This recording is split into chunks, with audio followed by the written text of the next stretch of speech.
Good. Happy Thursday evening, March 3rd, 2022. I'm Riley King. Welcome to this Thursday evening edition of the Riley King Newscast, right here on the Riley King Network. I hope you all enjoy watching this Thursday evening edition. Let's get started right now. First up, New Hampshire residents with ties to Ukraine watch as Russia invades. Let's take a listen to that video from WMUR News 9. We built the Redfin app to help you win. Get alerts on your phone every time a new home hits the market. Helpless is how many with ties to Ukraine describe watching what's happening there. I hate to see this beautiful country and these beautiful people going through the horrors of war. Doug Teschner spent 4 years in Ukraine as director of the Peace Corps. American volunteers evacuating in 2014 when Russia invaded Crimea. He returned as an election observer in 2019 when Zelensky became president and is still in contact with friends. We're being somewhat cautious about communication because there's some concern that somehow, accounts might get hacked and we might put people at risk. Worry for those both staying and leaving. My parents were uprooted because of the war, because of World War II, and had to be displaced persons. How many thousands of refugees are now going across? And do they have a home to ever go back to? Olga, wearing a scarf from Kyiv, has cousins there. It's not just that we're thinking about family ties, but we're thinking about all of our family, all of Ukraine. Doug, wearing a traditional Ukraine vyshyvanka, pained and proud. I'm not the least bit surprised to see people rising up. People want freedom. They're not going to tolerate this. So even if the Russians are able to take control, I think they're in for a long fight. Now, Olga is concerned that Americans will become numb to what they're seeing, and she has organized a rally for peace in Lebanon on Saturday at noon. Live in Portsmouth, Jennifer Crompton, WMUR News 9. Okay, and there you go on that video and that report.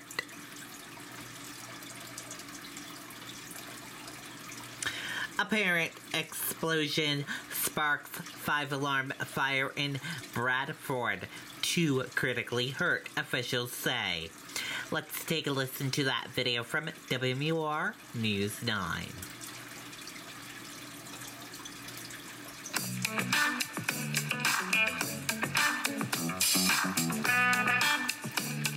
Thick black smoke pours out of the Valley Transportation Building on Route 114 in Bradford Thursday afternoon as a massive fire consumes the property. I was feeding my horses this morning and all of a sudden I heard a large explosion. That explosion stopped Nikki Dubert in her tracks.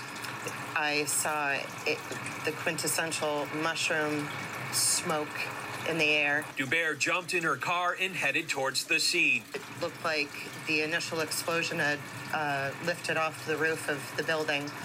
And then obviously there was a bunch of other material that was inside of the building, and it was just like little missiles going off inside of there. She says she couldn't believe what she was witnessing. You could just hear voices of people screaming for help. New Hampshire State Fire Marshal Sean Toomey says first responders rescued 2 people from the burning debris. A garage door and some trusses from the roof on top of one of the victims.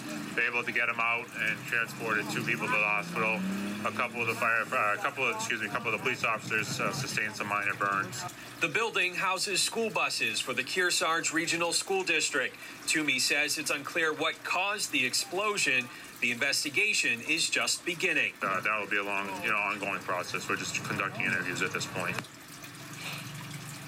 And now the 2 victims that had to be rescued from this building, they are in critical condition. Tonight, the New Hampshire Fire Marshal's Office tells us that witnesses have indicated that the 2 were working on a propane-powered school bus at the time of this explosion. That's just one factor that investigators will be looking into. Reporting live in Bradford tonight, I'm Tim Callery, WMUR News 9.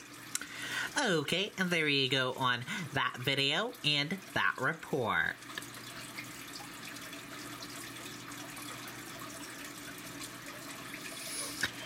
Statements made to police by man charged in Pelham church shooting thrown out. Let's take a listen to that video from WMUR News 9.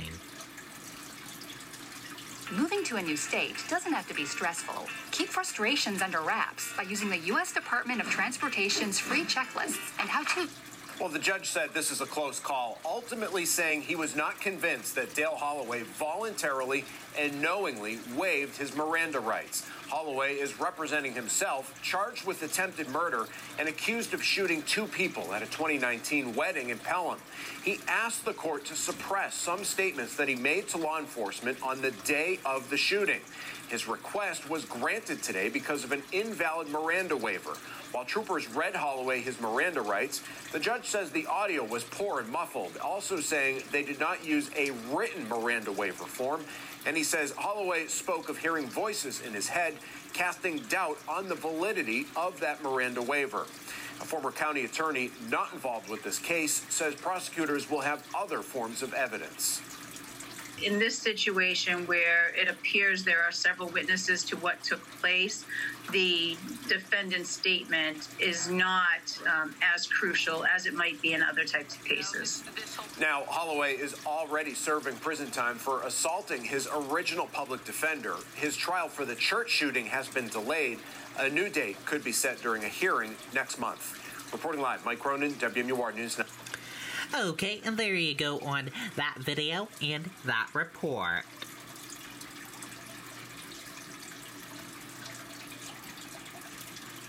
Concord man accused of threatening to kill Polo store worker in Merrimack. Let's take a listen to that video from WMUR News 9.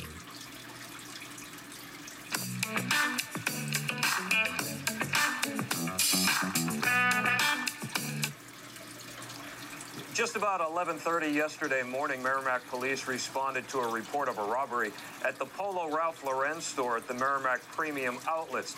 Now, this man, Moisey Nadutier, an 18-year-old from Concord, allegedly filled a bag with items and then attempted to leave the store. He was stopped by a store employee, and according to the court paperwork, that's when Nadutier pulled a handgun from his waistband and told the employee that he would kill him first and then come back and shoot everyone. The suspect got away, but about an hour and a half later, Tilton police held a man in the Polo store of the Tilton outlets who was acting suspiciously, and after speaking with Merrimack PD, it was determined to be the same suspect. Nadutier was arrested by Tilton police and transported to Merrimack to face charges. As he was taking items from the store, he was approached by an employee of the business who asked if he was going to pay for the items. And at that point, the suspect put his hand on the gun and said, "Oh, I will kill you," and then left the store. Now, Nadutier faces 4 felony charges, including robbery and criminal threatening. Live in Merrimack tonight, Jason King, WMUR News. Okay, there you go on that video and that report.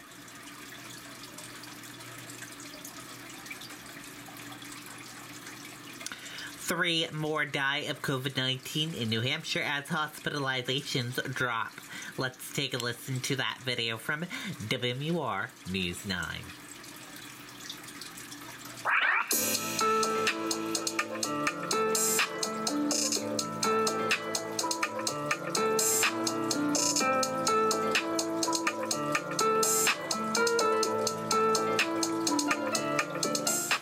Now to COVID-19 in New Hampshire. New cases each week are now at their lowest level since the middle of August. Tonight, the state announced 171 new cases. Active cases are up slightly, but the test positivity rate down now to 4%. There are 3 new deaths to report, and hospitalizations are down to 71. Okay, and there you go on that video and that report.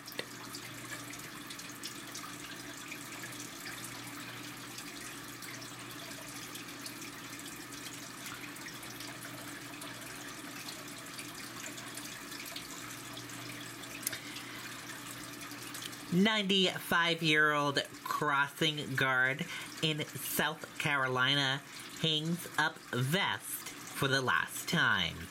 Let's take a listen to that video from WYFF.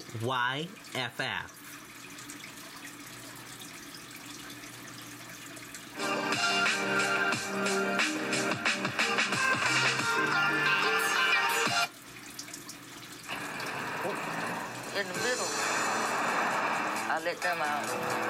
And I stopped this traffic, I stopped this, and let the school traffic out.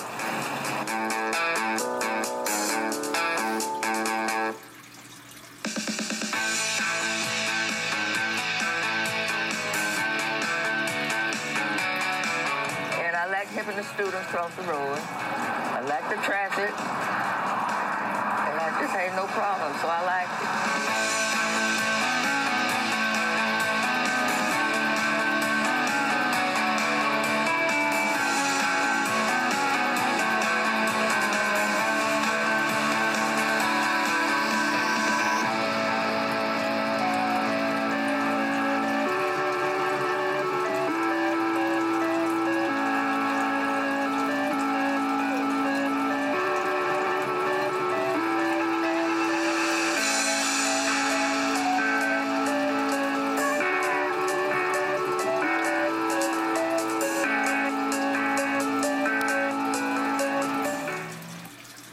Okay, and there you go. Awesome story there. And that does it for this evening edition of the Riley King Newscast, right here on the Riley King Network. Thank you for tuning in and watching. Have a great evening, and I'll see you back here tomorrow for another newscast. Good night and goodbye, everyone.